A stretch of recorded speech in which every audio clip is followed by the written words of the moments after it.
Hello, America. Powerful people in Washington are trembling right now. They're afraid because the truth is coming. The Epstein files are about to be unsealed, and with them, the names of the wealthy and powerful who enabled this evil, the pedophiles, the sexual predators, the deranged, the sadists.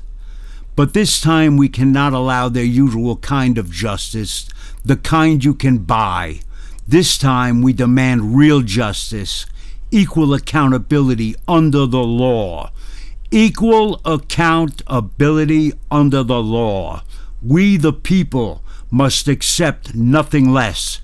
This cannot be swept under the rug. Not this time. Not this time.